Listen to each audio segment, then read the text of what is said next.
오늘은 대도시권의 형성과 확대에 대해서 알아보겠습니다. 대도시권이란 기능적으로 연결된 대도시와 주변 지역을 뜻합니다. 대도시와 주변 지역이 하나의 권역을 이룬 거라고 보면 되는데, 예를 들자면 직장은 서울에 있고 집은 서울 아래쪽에 있는 성남에 있어서 서로 출퇴근을 할 수밖에 없기 때문에 서로 영향을 주고받을 수밖에 없겠죠. 그리고 그럼 이런 왜 대도시권이 형성됐냐? 배경을 보겠습니다. 먼저 첫 번째로는 교회화 현상이 있습니다.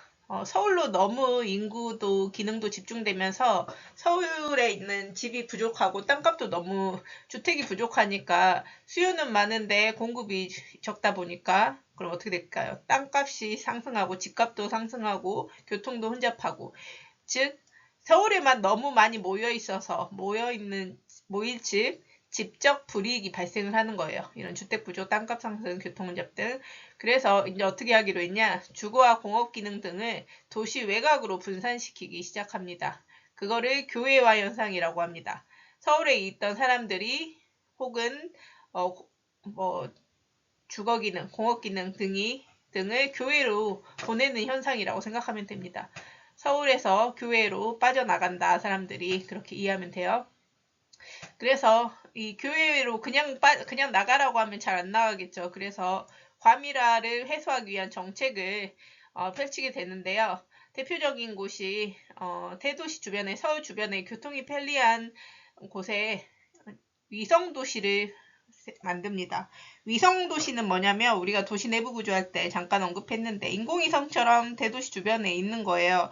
즉 예를 들자면 위성도시는 대도시 주변에 있으면서 주거, 공업, 행정 등과 같은 기능을 일부 분담하는 도시로서 밀접한 관련이 있다 돼 있는데 예를 들자면 위성도시에 의정부시가 있거든요. 의정부시는 군사 목적으로 위성도시를 만든 거예요. 그래서 거기에 서울에 있던 군사시설을 의정부시로 보냈고 과천시는 행정기능 중심으로 만든 위성도시입니다. 그래서 정부 청사를 이전했고요. 그 다음에 안산은 공업기능을 분산시키려고 위성도시를 만들었고 성남은 주거 목적으로 또 성남의 위성도시를 만들었고 이런 식으로 여러 목적으로 서울의 기능을 일부분 분담하는 도시들을 만들게 됩니다. 그리고 주변에 대도시 주변 근교 농촌 지역도 성장하게 됩니다. 그리고 그럼 두 가지가 또 나오게 되는데요. 위성도시가 있는 반면에 신도시도 있습니다.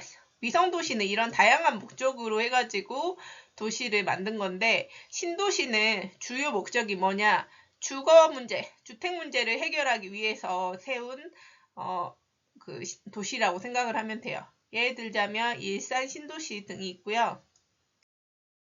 그래서 실제로 수도권 쪽에 있는 주요 신도시를 보면 1기 신도시, 2기 신도시, 3기 신도시 이런 식으로 시기별로 이렇게 1기부터 시작해서 3기까지 지금 와 있습니다. 그래서 예를 들자면 1기 신도시는 여기서 보니까 색깔이 노란색이잖아요. 이렇게 5개가 있고요. 그 다음 2기 신도시는 여러분이 들어본 것 중에 광교, 수원에 있는 광교, 그 다음에 동탄, 그래서 이렇게 수원, 광교, 화성, 동탄. 그 다음에 성남, 판교. 그래서 성남은 분당 신도시니까 1기. 또 성남 안에서 또 판교는 2기 신도시. 이런 식으로 같은 시 안에서도 신도시가 2개 있는 지역도 있습니다. 그 다음에 대도시권의 공간 구조에 대해서 알아볼 건데요. 내용을 볼 때 반드시 이 자료와 함께 공부를 해야 됩니다. 그래서 먼저 대도시권의 중심에 있는 게 중심도시겠지. 일종의 서울이라고 생각하면 되겠죠. 중심지역, 주변 지역의 중심 기능을 수행한다. 그 다음 서울 교외에 있는 지역들. 이 지역은 중심지와 연속된 지역으로 주거, 공업, 서비스업 등의 기능을 수행합니다. 그 다음에 대도시 영향권. 여기 같은 경우는 촌락 경관이 곳곳에 나타나고 통근 형태 및 토지 이용이 중심도시와 밀접하게 연관이 돼 있다. 즉 이쪽으로 도시로 출퇴근 가능한 거죠. 왜냐하면 통근 가능권이니까. 그리고 중심 도시에 예를 들자면 농사를 지으면은 농산물을 중심 도시에 판다든지. 그래서 겸업 농가의 비중이 높다. 원래 농사도 짓지만 회사도 다닌다든지 이런 식으로 겸업 업종을 2가지 이상 하는 농가 비중이 높고요. 주민들이 그래서 도시로 출퇴근하는 경우가 많아요. 그래서 출근하는 경우가 많고, 마지막 통근 가능권이 3개가 있습니다. 그중에 가장 외곽에 있는 게 배후 농촌 지역인데, 중심 도시로의 최대 통근 가능 지역으로 상업적 농업이 발달했다. 즉 팔기 자급자족이 아니고 팔기 위해서 하는 농업이 발달해서 있는 근교 농촌이라고 생각하면 됩니다. 그리고 나서 이 대도시 일일 생활권을 벗어난 여기를 주말 생활권이라고 하는데요. 여기는 통근 가능권 밖입니다. 그래서 이 주말 생활권은 통근 가능권에 해당되지 않고요. 대도시권에 거주하는 사람들이 여가를 즐기기 위해 방문하는 농촌 지역을 뜻합니다. 그럼 대도시권의 확대에 대해서 알아보겠습니다. 확대 배경. 어떻게 해서 더 갈수록 대도시권이 확대될 수 있었냐? 바로 교통수단이 발달했기 때문에 더 멀리서도 서울까지 출퇴근도 가능하고 그렇게 됐겠죠. 그래서 수도권 지하철 노선만 보더라도 이렇게 많이 확장이 되었다. 서울까지 오는 지하철 노선이 확대되었고요. 그러다 보니까 어떻게 됐겠어요? 대도시 근교의 농촌 지역에서도 서울이랑 계속 영향을 주고받다 보니까 도시적 경관과 생활 양식이 보편화됐고요. 우리나라는 특히 서울 같은 경우에는 대도시권 형성이 뚜렷한데, 서울 주택 문제 해결을 위해서 아까 여러 신도시들 얘기했죠. 1기, 2기, 3기 신도시. 그 다음에 지하철, 고속국도 같은 광역 교통망, 넓게 교통망을 확충했고요.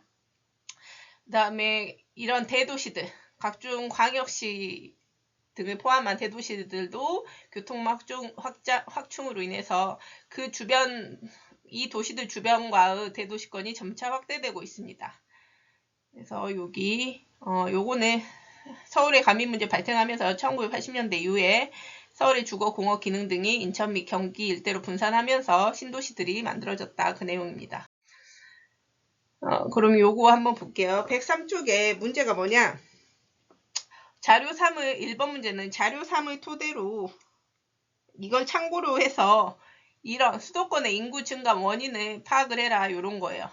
근데 여기 보니까 대도시 주변의 통근 통학률, 여기 서울로 회사는 서울에 있고 대학교도 서울에 있어. 근데 그 주변에 사는 건 그 주변에 사는 거예요. 서울에 안 살고 교외에서 사는 거죠. 그리고 그러다 보니까 어떻게 되겠어? 서울은 땅값이 너무 비싸니까 그 주변에 교외 쪽에 살게 되는 거죠. 그래서 보면 이런 데는 상당히 사람들이 수도권의 인구가 증가한 도시들이 많이 보이죠.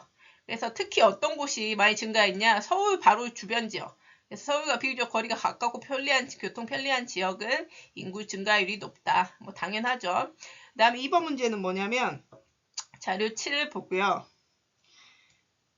여기 A, B를 비교하라, 이런 내용이 나와요. 얘는 수도권의 주간 인구 지수인데, 주간 인구는 뭐였죠? 주간 인구 지수는 상주 인구분의 주간 인구 곱하기 100이었어요. 즉 낮에 인구가 많을수록 주간 인구 지수는 높다. 근데 보니까 A지역은 남양주라는 곳이고요. B지역은 지금 어디냐? 안성이라는 지역이에요. 근데 이 남양주는 어때요? 바로 서울 옆에 붙어 있죠. 그래서 서울과 인접합니다. 그래서 여기 얘는 어때요? B. 안성 같은 경우 서울이랑 멀리 떨어져 있죠. 그래서 B 지역보다 남양주는 서울로의 통학률이 당연히 높을 수밖에 없겠죠. 가까우니까. 그 다음에 주간 인구 지수가 낮다. 왜 그럴까요? 왜 낮에는 사람이 별로 없을까? 바로 출근은 어디로 하는 거죠? 서울로 하는 거죠. 그래서 남양주시에 낮에는 사람이 별로 없다가 밤에는 다시 돌아오게 되겠죠. 그래서 상주 인구는 많지만 주간 인구는 상대적으로 낮에 서울에 가기 때문에 낮은 편이다. 그 다음에 서울 바로 옆에 있으니까 집가도 상승하고 있고요. 반면에 B 지역은 수도권에서 외곽 쪽에 위치해 있죠. 그리고 서울로 당연히 멀다 보니까 통학률 낮고 주간 인구 지수는 높아요. 왜? 서울로 가기에는 좀 멀다 보니까 이 안성의 회사를 다니게 되는 거죠. 그러다 보니까 낮에도 안성에 있는 거예요. 그래서 주간 인구 지수가 높고, 여기는 경지, 농사도 많이 지어요. 그래서 경지 면적 비중이 높아요. 그래서 더 촌락에 가까운 형태라고 볼 수 있겠죠. 남양주보다. 그래서 지가가 낮은 편입니다. 대도시 근교 농촌 변화 볼게요. 대도시 근교다 보니까 농촌 경관도 있지만 도시 경관이 함께 나타나겠죠. 그리고 갈수록 이제 땅값이, 근교 농촌은 그래도 갈수록 땅값이 오르다 보니까 농경지를 감소하고 다른 거를 뭐 짓는다든지 이렇게도 하고요. 2, 3차 산업 비중이 높아진다. 공장, 서비스업 관련된 산업 비중이 높아지고 도시적으로 토지 이용 증가해서 건물을 지어서 뭐를 한다든지.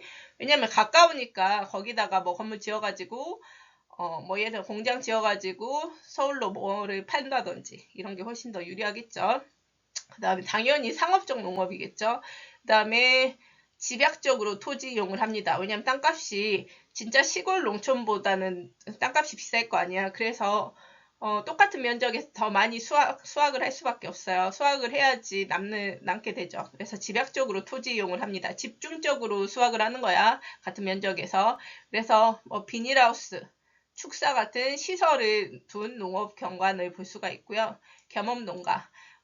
회사 다니면서 농사도 짓는 이런 농가들이 비중이 증가합니다. 꼭 회사 아니더라도 농사 지으면서 다른 일을 하는 농가를 겸업농가라고 합니다. 그 다음에 근교 농촌이긴 하지만 농업에 종사하지 않는 비농업 인구의 비중도 증가했습니다.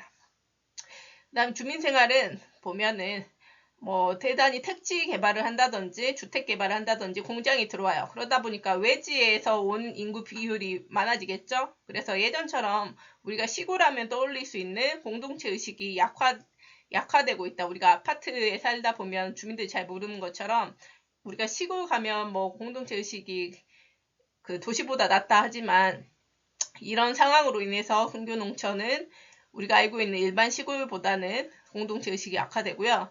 여러 외지 인구가 유입되다 보니까 주민 구성도 다양합니다. 도시민에게 주말 여가 공간을 제공을 하고요. 그래서 주말 농장 등이 있습니다.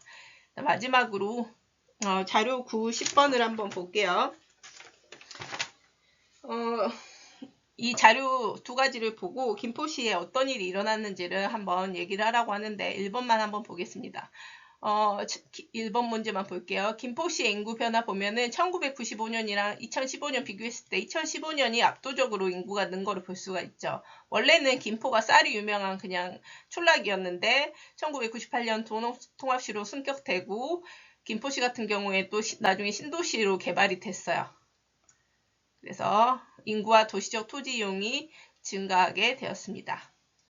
그리고 여기 보면 김포시와 주변 지역 토지 이용 변화를 보더라도 두 번째 그림이 얘가 첫 번째, 얘가 두 번째라고 하면은 어떤 변화가 생겼죠? 빨간색이 더 많이 보이죠? 즉 시가지가 많이 늘어났다는 건데 시가지가 거리가 즉 큰 도로가 있는 지역, 즉 예를 들면 큰 거리가 필요한 거는 상업 업무 그런 기능이 밀집된 도시화된 지역이라고 생각을 하면 돼요. 즉 도시처럼 생긴 동네라고 생각하면 되거든요. 시가지가. 그래서 시가지가 많아졌다, 도시화가 되었다라고 이해를 하면 될 것 같습니다. 여기까지 할게요.